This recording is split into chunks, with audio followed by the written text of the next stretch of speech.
E aí, cambada? Esse é o podcast do Regrifo.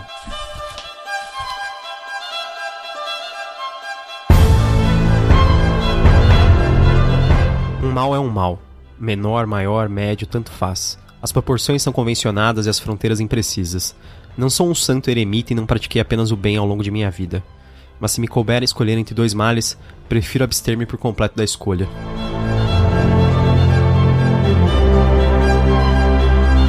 Eu sou o Gustavo Domingues, também conhecido como Regrifo. Eu sou a Thaís Prioli.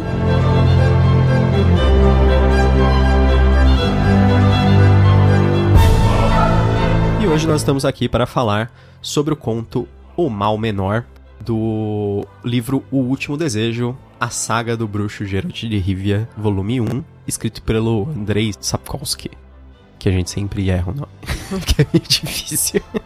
Além do conto, a gente também vai falar sobre aquele trecho que sempre vem depois dos contos do Witcher, né?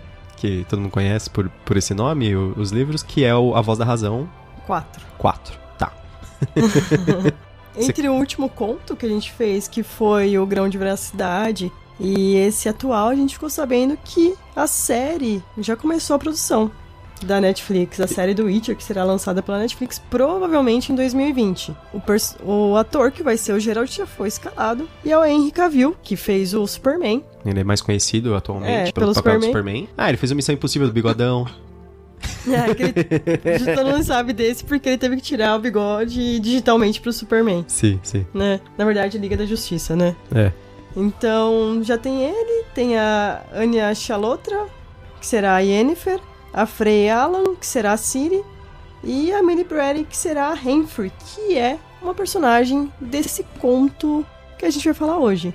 É, seria a outra personagem principal, além do Geralt, talvez.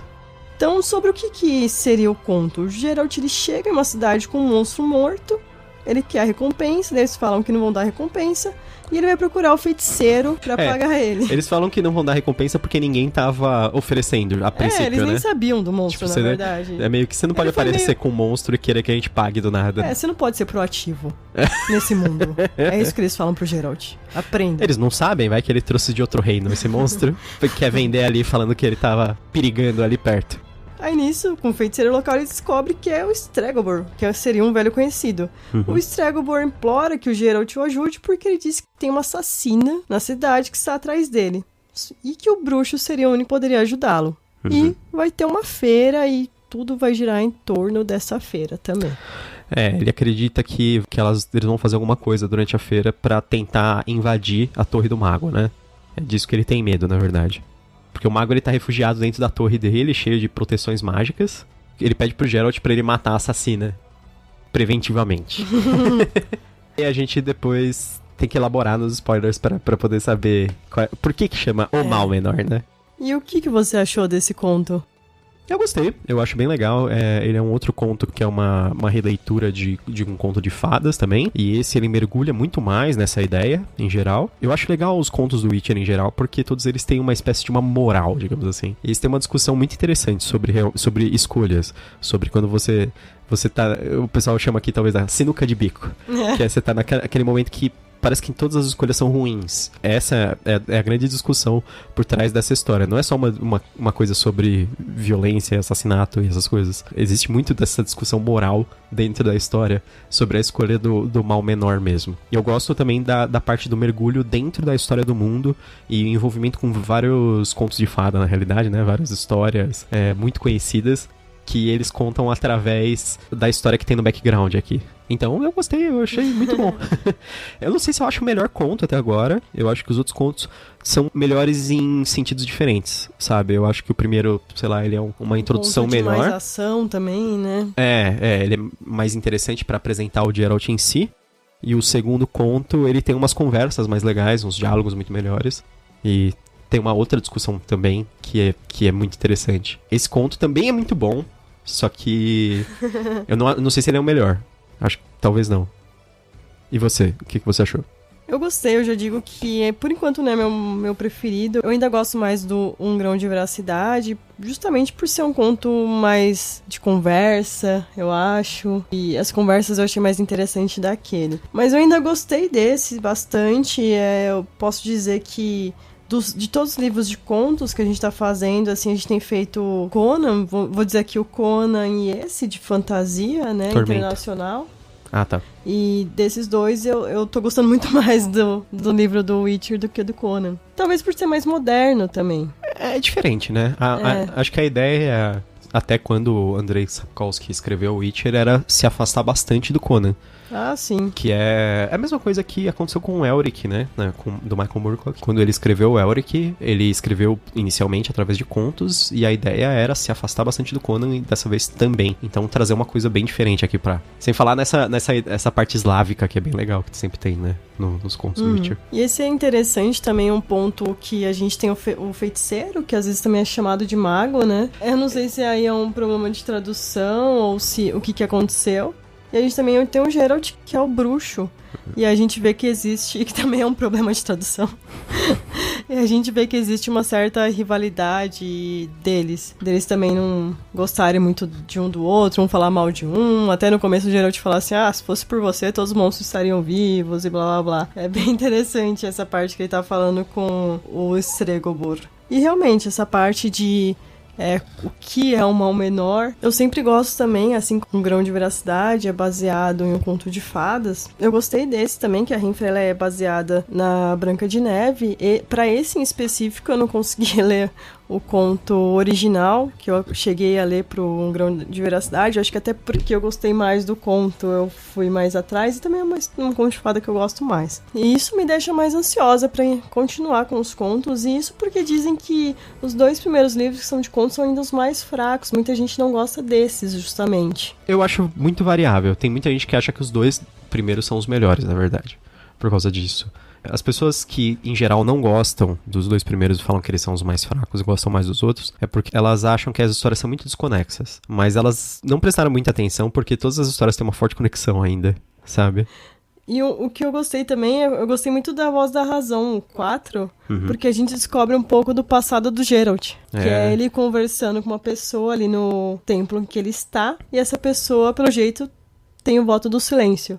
Então é meio que um monólogo, é bem interessante essa parte. Ele faz a parte dele e do interlocutor, né? Da Iola. Eu gostei bastante dessa Voz da Razão, acho que foi o que eu mais gostei até agora. Ah, sim, porque ele é o que mais revela também. Mas eu acho que é isso, vamos pros spoilers. Vamos.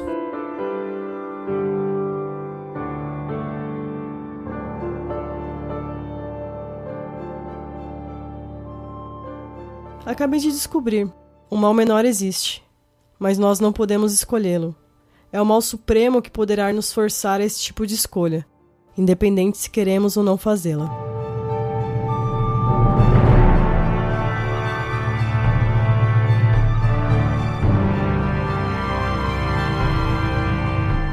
Agora nós vamos para a parte de spoilers, então eu vou contar toda a história, então você vai ouvir tudo. Se você está aqui é porque você quer ouvir ou não se importa.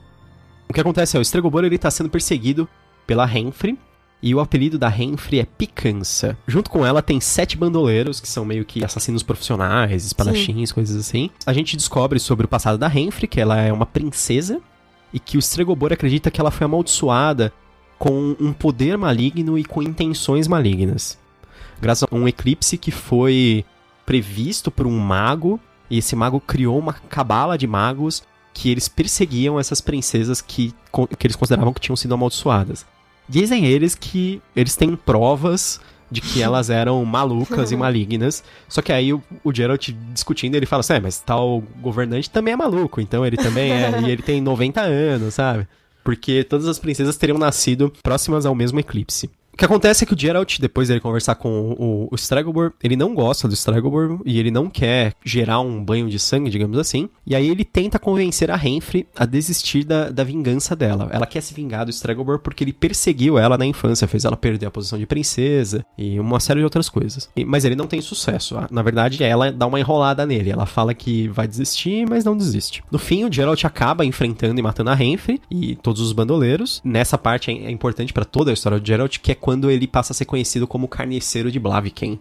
que é um detalhe que é muito reiterado em diversas outras histórias. E tudo por causa da decisão dele. Tudo por causa dessa decisão dele. Então, tipo, toda essa história moral tem uma forte influência sobre a história do Geralt em si. O Stregobor, que era quem queria que o Geralt matasse a Renfrey, ele não ia fazer nada, porque ele não conseguia. Que ele tem medo dela. Já a Renfrey, ela que ia ter que tomar uma atitude pra isso acontecer. Então, por isso, a escolha do Geralt. Pelo que eu entendo na conversa deles, que o Stregobor, ele fala assim, uma vez eu encontrei ela e ela quase me matou, e aí eu prendi ela num bloco de cristal, e aí um príncipe veio e libertou ela. Levou pro principado, aí o pai dele quis saber de onde ela pegou um tesouro e acabou torturando, mas no fim, o outro filho, que no fim das contas era o único, porque pelo jeito o pai tinha matado o filho, acabou matando o pai e meio que se associando a ela. Enfim, ela causava caos pra onde ia também, né? Meio que sem querer, talvez. Sim. Mas o Stregobor, ele fala assim, que ele fez isso, aí o Geralt, tipo, por que você não, sei lá, derreteu a cara dela, que nem qualquer outro mago, sabe? Aí ele fala assim, eu não sou esse tipo de mago, eu não... Quer dizer, as magias do Stregobor não são, por exemplo, magias de dano. Não são magias para matar as pessoas. Ele aprisiona a Renfrey no desespero ali. Depois ele foge, assim, sem saber o que fazer. E ela acaba sendo libertada, né? Como os eventos ocorreram, e continua atrás dele. A história que a gente sabe aqui, que é a história da Branca de Neve, ela é contada meio que de uma maneira como se fosse que a gente conhece, né? Que a Branca de Neve, ela é levada pra floresta, é um caçador. Pelo caçador. E aí, na história original, a rainha fala pra ele trazer o coração dela. O caçador, ele fica original com dó. Que a gente conhece, né? A gente não leu, é original. Pelo que a gente sabe, na história, ele traria o coração de um animal no lugar. Sim. Falando que era o dela. E nessa história, o que acontece, o cara, ele realmente vai libertar ela, só que ele decide antes fazer sexo com ela. Na verdade, estuprar ela.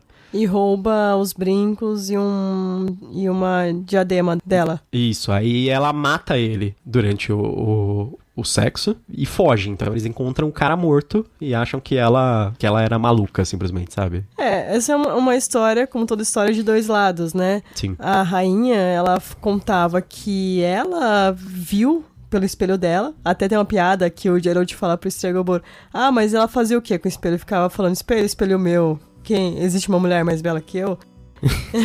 Ele fala, não, ela ficava tentando ver sobre o reino, que ela era uma rainha muito boa. Essa era a história da rainha. Sim. Que ela viu que a princesa quer causar uma destruição no reino.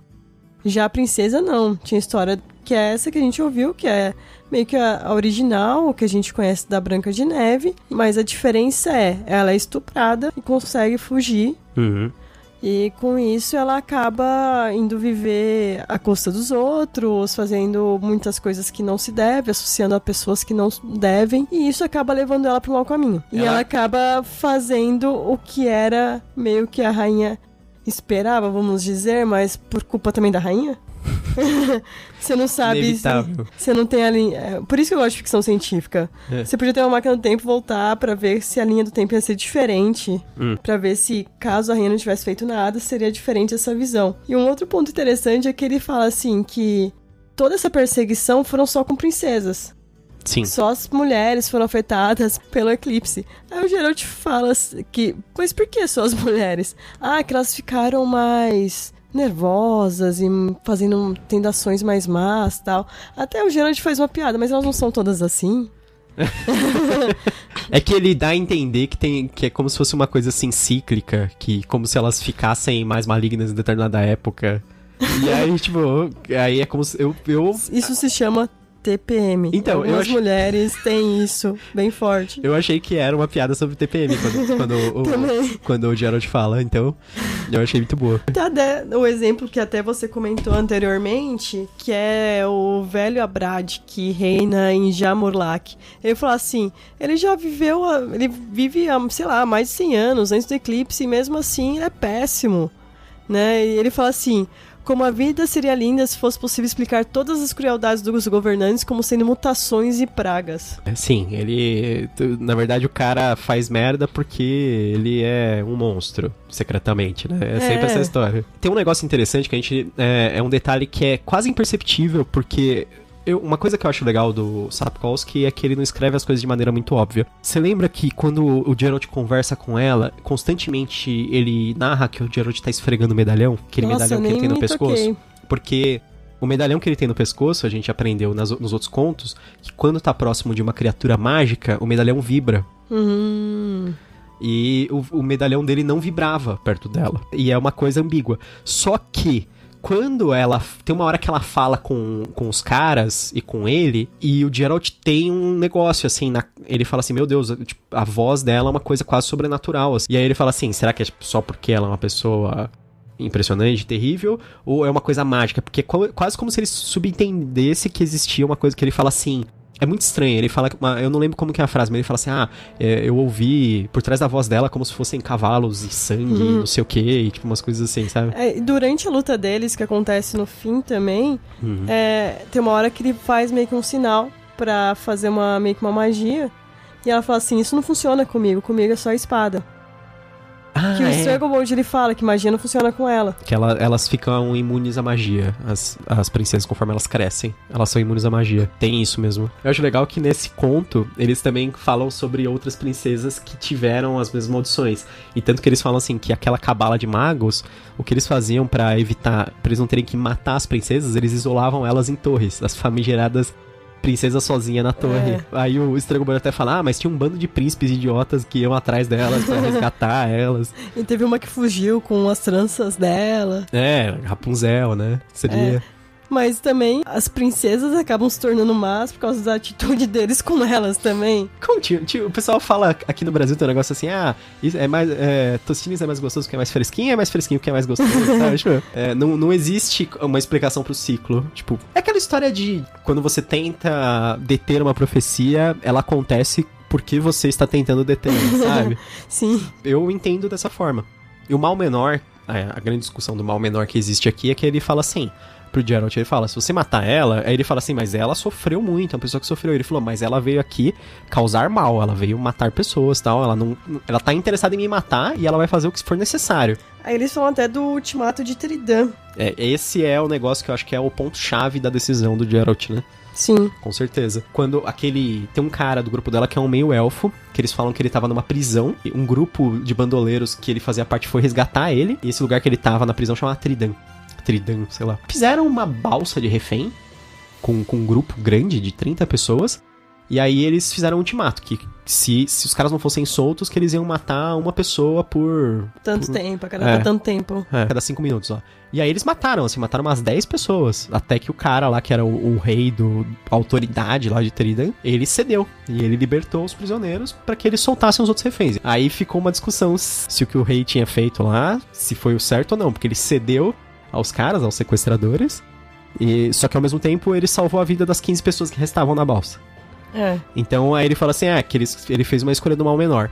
E ele acha que o grupo da Renfri vai fazer o Ultimato de Tridan também, só que na praça. Que eles vão se aproveitar do mercado cheio, da feira, né? Da feira, e eles vão massacrar as pessoas até que o Stregobor saia e se entregue. Mas o Stregobor também não é uma boa pessoa. E a Renfri, quando ela engana o Geralt, ele fala, não, eles vão embora. Daí o Geralt se toca, não, eles não vão embora. Daí ele vai até a feira, ele descobre que a Renfri não tá lá. Ela foi negociar com o Stregobor. E quando ela tá voltando, ela fala, não, ele não vai sair da torre dele, independente do que eu fizer. Não é que ela vai negociar, ela vai dar ultimato pra ele. Mas aí quando ela dá ultimato, ele ri da cara dela. E ele fala, você pode matar a cidade inteira, depois você pode ir até a cidade vizinha e matar eles também, depois pode ir até a outra e matar eles também, que eu não vou sair da torre. Ele assim, não adianta você fazer esse ultimato comigo. E eu acho muito legal uma parte que também o Geralt tá conversando com ele. Ele fala assim pro Geralt, mas o que eu devo fazer? Devo ficar morando eternamente aqui na minha torre? Ele, não foi o que você fez com as princesas? Lembrei, a outra coisa que é mágica, ela tem a premonição, porque o Stregobor fala assim, essas princesas também, quando chega perto da hora da morte delas, do dia da morte delas, elas têm estranhos dons premonitórios. E aí, quando a Renfri vai encontrar o Geralt, que eles conversam, tem uma hora que ela dá aquela... Sabe quando ela dá aquela viajada? Ele fala que ela tá, assim, olhando pro horizonte, parece, e ela começa a falar um monte de coisa, assim, uma coisa atrás da outra. E ela fala assim, você vai se arrepender das suas decisões, você vai fazer uma escolha achando que vai ser a melhor, mas depois você vai passar o resto da vida achando que foi a pior escolha, e você vai ficar pra sempre na incerteza. Ele acha estranho, depois ela dá aquela acordada e fala assim, ignora isso, blá blá blá. E isso é uma premonição do que acontece no fim. Por quê? O que acontece? O Geralt, ele luta com ela, luta com os bandoleiros, mata todo mundo de forma extremamente pública, na frente de todo mundo, na praça. Sim. Por isso que ele é conhecido lá como carniceiro. Tanto que o intendente fica bem bravo com ele, né? Que ela tinha meio que um passe livre do rei dali. Eles tinham uma proteção. E eles não tinham feito nada de legal até o momento, Sim. né? Então... Aí, simplesmente, o Geralt é como se ele tivesse matado 8 inocentes, digamos assim. O Geralt, ele mata todos eles, e aí o Stregobor chega e fala assim, venha, Geralt, me ajude a pegar o corpo dela, nós precisamos fazer uma autópsia. Eu vou te mostrar como ela é bizarra por dentro, sabe? Como ela é um mutante, um monstro. E o Geralt fala, não, eu não quero saber, sabe? Tipo, vou embora, dane-se. E ele fala ainda, se você tocar em um fio dela, você vai se ver comigo aqui. Não, mas aí quando ele vira as costas e começa a ir embora, o Geralt, o Stregobor fala assim, pior pra você, porque você não vai ter certeza. Então, realmente, tipo, o Geralt matou lá ela e todos os caras, e ele sequer vai ter certeza se ela era uma criatura bizarra, sobrenatural, maligna ou não. Só pra esfregar na cara dele que ele não fez a melhor escolha possível ali. A gente sempre faz, vamos nos colocar aqui no lugar do Geralt, né? A gente sempre faz a melhor escolha que nós achamos pra aquele momento, baseada nos dados que a gente tem pra aquele momento, né? Eu não acho que as pessoas fazem escolhas já esperando o pior. Sim. Não, lógico.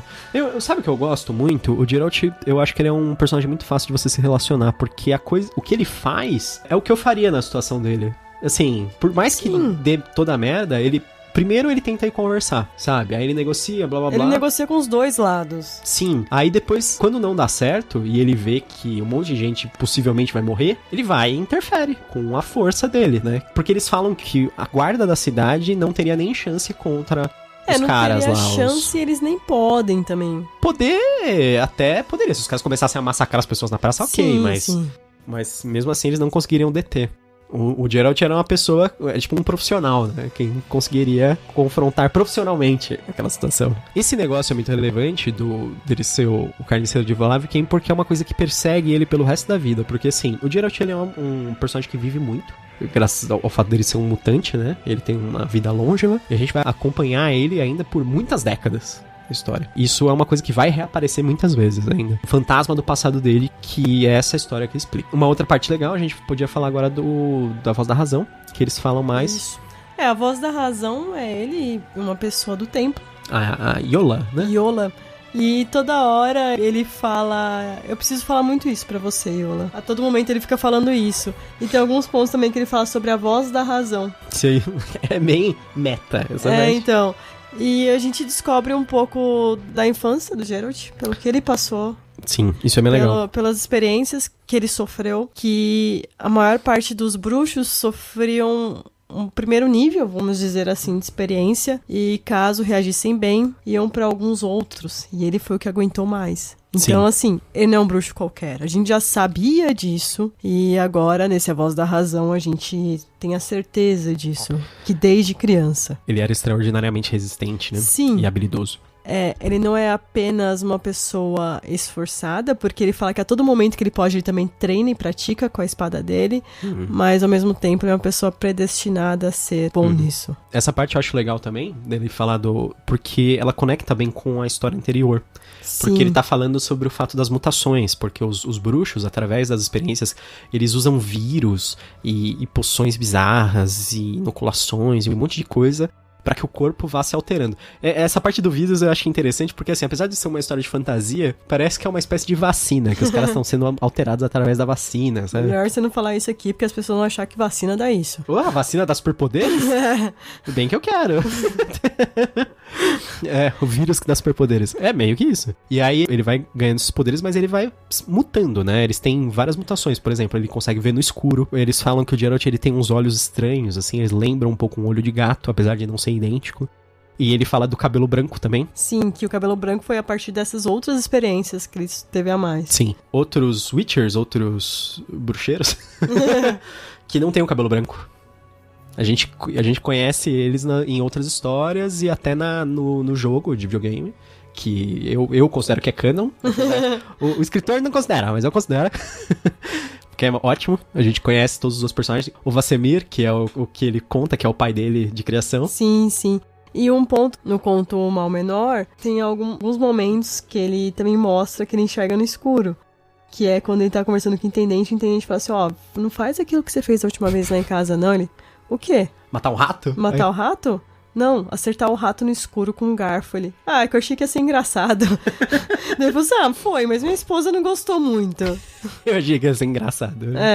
E também quando ele tá chegando, quando ele tá subindo, que ele fica na casa do intendente, né, quando ele tá nessa cidade, em Plavkin. Quando ele sobe, entra no quarto dele, ele percebe que tem alguém no quarto, e ele vai e ataca.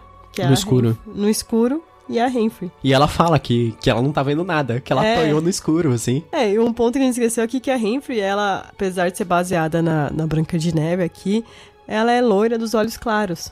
Sim, é verdade. Eles falam que ela viveu com 7 anões. Sim. Mas que ela foi salva por esses 7 anões, mas depois ela transformou eles em bandoleiros. Ela fez os anões virarem ladrões. Que ninguém merecia ficar na mina. Exatamente. Uma coisa interessante também que você falou do intendente é que várias vezes a gente vai percebendo que, assim, sempre tem essa história que o povo não gosta muito dos bruxos, mas as autoridades sempre tratam eles bem, assim. Tipo, eles resolvem os problemas deles. O Starost, até no primeiro quando eles nem conto, sabem. Igual, nesse aí eles nem sabiam do problema, ele já resolveu. Sim, o intendente nesse. Tá, que ele criou um maior agora. Mas eles sempre tratam ele como se ele fosse uma espécie de uma autoridade também, um policial desagradável que está ali temporariamente pra resolver alguma coisa e depois vai embora, né? Uma coisa legal que ele fala, ele explica sobre as espadas nesse. Que ele fala assim, todo mundo acha que é a espada de prata para os monstros e a espada de ferro para os homens, mas tá errado. Ele falou assim, tem monstros que morrem com ferro, então por isso que eu tenho as 2 espadas. E ele falou, e o ferro não é qualquer ferro, é ferro de meteorito. Eu acho que os homens morrem com as 2, né? Sim. Os homens morrem com as 2. É que nem aquela história, assim, enfia uma estaca no coração dele. Se ele morrer é porque é um vampiro. Todos somos vampiros. Então você corta a cabeça... todos somos vampiros. Todos somos vampiros. Você corta a cabeça dele com a espada de prata, se morrer é porque é um monstro.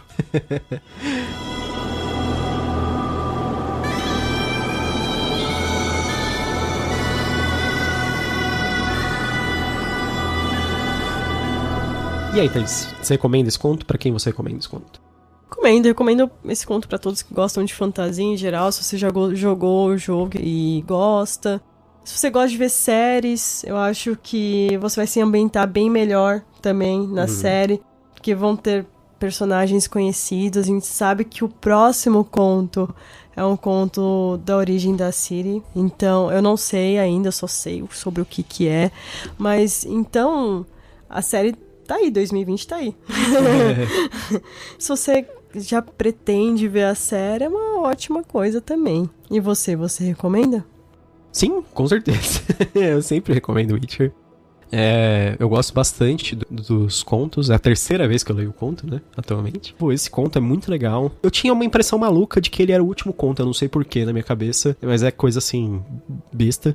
E eu recomendo pra quem gosta de fantasia, pra quem gosta de uma fantasia muito bem aplicada, de uma fantasia que não é vazia, que é uma história que tem uma coisa por trás, assim, é uma discussão.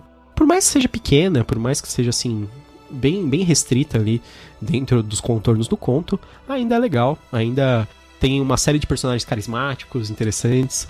São personagens críveis, né? Sim, exatamente. Acho. Todos eles. Com certeza. E o Geralt, ele é um dos meus protagonistas prediletos, assim. Eu conheço poucos protagonistas tão legais, tão bem feitos e tão humanos que eu consigo me identificar tão facilmente com ele, que eu consigo pensar assim, putz, eu faria as coisas que ele faz. Então, quando dá merda, eu fico, assim, puto e desesperado, porque parece que foi comigo, sabe? Eu acho que é mais fácil se identificar com ele por causa disso. Ele absolutamente não é um personagem burro, sabe? E eu fico muito feliz com isso.